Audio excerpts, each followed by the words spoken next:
How do you feel, Mr. Vidal, about the idea of being proud to be lesbian, gay, bisexual, or transgendered?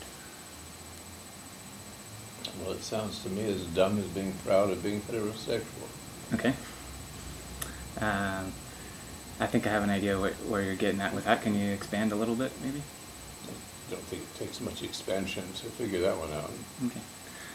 And the idea that behind that for me is that who you are is who you are, and there's no need to tell the world about it. Well, and so what? It's do you like rice or do you like potatoes? Mm-hmm. Or can you eat Mexican food without getting sick? You have to make some choices along the way. Right. It's Okay. no more important than that. It is not definitive of character. Gotcha. And that was the movement of the post-Stonewall folks. This was a new race that had been dropped down by heaven to make the world a better place. That's just pure nonsense.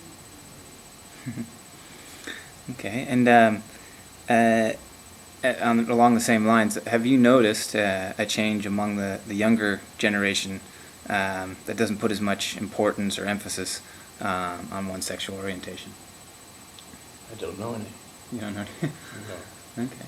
How about just kind of in society in general, have you noticed that there's been more or less emphasis on kind of judging people's character by what their sexual orientation is? Or Well, gender it's identity? always a form of insanity to be interested in that. I can see, if you don't have anything else to do and you're daydreaming about this one or that one, I can see you might develop some interest in what other people do. Okay. That's it. If society were to move more towards the kind of what I think the attitude you've expressed here as not putting so much importance on one's gender identity and sexual identity, what implications? What do you think Julius Caesar would have asked? My lord, what is your sexual preference or your sexual designs and strategies? What is it, Caesar? Mm-hmm. He'd send you off to have your head chopped off. Okay. Okay.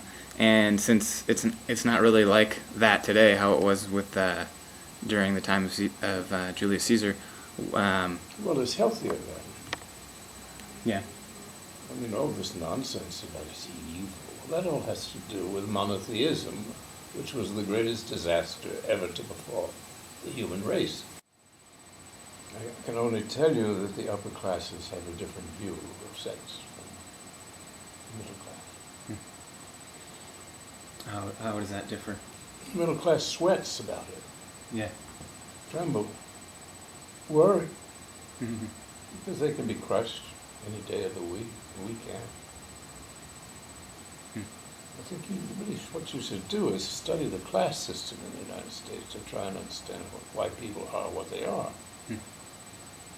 People on my side of this fence don't care at all.